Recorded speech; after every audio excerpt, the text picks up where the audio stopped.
everybody, it's Tom here from the Company Code, author, educator and public speaker. Today I'm going to talk about Kos.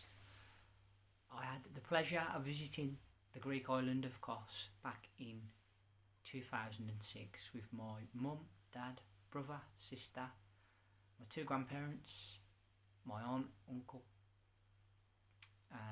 cousin, two cousins and my great uncle. And also my cousin's girlfriend as well. Like the rest of the Greek holidays that are in the series that I am doing here, it does have some similarities to where I've been before, but I found Kos to be a much quieter holiday than perhaps Cyprus and perhaps Crete. That isn't a bad thing. I will set the scene for you really, so you know, at this time, my grandmother, my dad's mother, who's no longer with us, God rest her soul, was just about in remission from cancer. So, as a family holiday goes, relaxation was probably the order of the day and what we all wanted, you know, having been through such a rough time, bless her. So, it didn't really bother us at all, really, you know.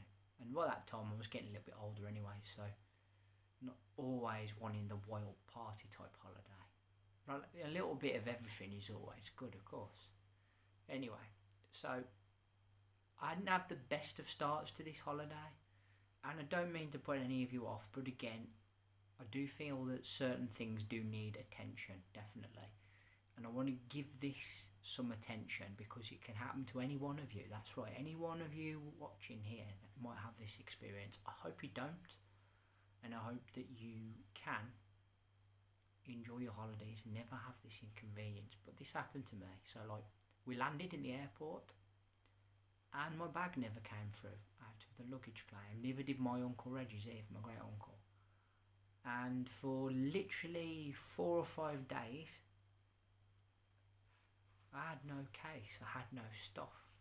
I had literally perhaps a backpack, the clothes I was wearing, some money on my person, and that was it. And while we were staying in a hotel, far from ideal, we had to literally go out, had to buy some clothes. Within like 4 or 5 days my case came and then everything was okay. Not a great start to the holiday, but I'm pleased to say from the case arriving, things pretty much started to look up and it just became like a normal family holiday. So many a time spent at the pool in the hotel. The hotel was situated up in the hills, very scenic, beautifully scenic views, I've got to say. For those of you who don't know me, I was a former art student, believe it or not, and art is one of my passions, one of my hobbies. It's also a career path that I wanted to pursue many years ago, long story. And I found myself sitting on the balcony in our apartment, looking out. I'd take a pen and pencil and piece of paper, and I'd just be drawing the backgrounds that I was seeing in front of me, and then like using the pencil to like shade them. It was really, really, really picturesque, really beautiful scenery, and you're surrounded by it everywhere you go. That's one of my biggest takeaways, of course, is how hilly it is. I wouldn't say mountainous, but certain parts. But when you're up there, you can see for miles and you can see everything. It's really, really wonderful. So, having got sort of familiar with where we were, we'd partake in little trips into the town occasionally. There was a bar not too far from the hotel, which is part of the hotel complex. And we had many a good laugh in there. And we'd go into the town, not as lively, as I said, as perhaps a Crete or a Cyprus type holiday. You'd find yourself just sort of relaxing really, more than anything. Not sort of going crazy in clubs or bars or anything. There was bars, of course, but they were more chilled. Wasn't really much dance music. It was more sort of karaoke and older songs, shall I say. But It's all good. Not really bothered about all that. And latter part of the holiday, having met a fair few people from other parts of the world, got quite friendly with a lot of them. We took a little trip up into the mountains the one day, like a evening tour.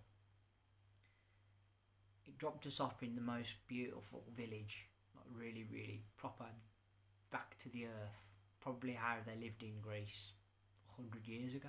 It hadn't changed much.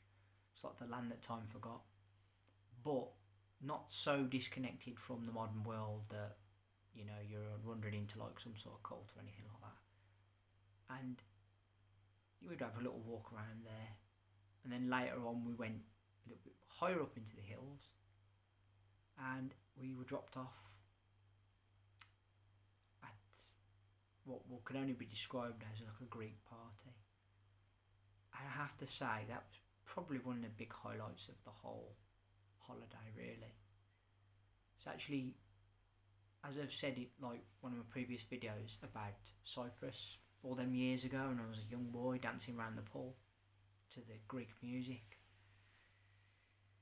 You go down into this like area that they've got set out, and you've got people in traditional Greek attire and dress, and they're like serving you food, showing you to your tables. It has a really nice family feel to it, and once you'd eaten and had your drink, you get up and have a dance. My granddad used to love dancing as a young man, and you couldn't get him off the dance floor, bless him. Especially with my little sister, who was laughing all the time, and he was making her laugh. It was an absolute riot at times, to be honest. But yeah, really nice end to the holiday. That was like towards the end of the holiday, and I remember the sunset, you know, as it was approaching dusk, and it was just like something out of an oil painting. It was absolutely beautiful. It's a beautiful part of the world. As I said, a lot of parallels with the last couple of places I've visited in Greece. Very family orientated, very warm, very proud. A terrain that is varied as well as like, you know, adaptable. And not only that, like beautiful, beautiful sunshine. Kos is quite close to Turkey actually, so you're actually pushing out even further east. And of course, that area is not far from North Africa as well. So again, you're getting a lot of heat from that area. It was warm. It was very, very warm, but beautifully warm. You know, a warm that you can handle. These were back in the days when I used to suntan. I used to be out in the sun for an hour and a half on end. Really understand the impact of the sun, but I was never burned, so it was all good. But yeah, definitely Kos is a change of pace perhaps from Crete and Cyprus, but a welcome one. You know, I'd probably say it's more geared towards a family holiday than someone who's in their early 20s or late teens wanting to go on holiday with their friends and just go crazy. You know, there's plenty of places like that if that's what you want. I'm not really sure Kos is the place to go for that, if I'm honest. But you'll still enjoy Kos. I mean, I did. And yeah, it is a really nice holiday. This is my second video of 3. I want to say thank you all ever so much for watching as always. I really appreciate your time and energy that's been spent on my channel here today. Thank you all very kindly. Put down in the comment section below, as this is second video of the week and in the series of Greek islands. Have you been to Kos? What do you know of Kos? Is Kos on your bucket list? Are you sold by what I've said? Let's hear your thoughts. What do you think of this as a Greek island? Does it suit you more that it's perhaps a quieter destination, or do you enjoy a mixture of relaxation and a bit of crazy partying, you know? Does that appeal to you? I'm just interested to know. Please engage. Remember to hit that subscribe button down below, leave me a thumbs up and a like, and let's hear that bell sign go ding dong. Yes, you heard me right, as you'll know then when my next content's out. I'll be back at the back end of the week, my third and final video. Until then, I want to say, as always, thank you all ever so much. New subscribers, old subscribers, friends, all of you. I really appreciate your time and energy spent on my channel. Thank you so much. You make it what it is. But until next time, look after yourselves, take care, and bye for now.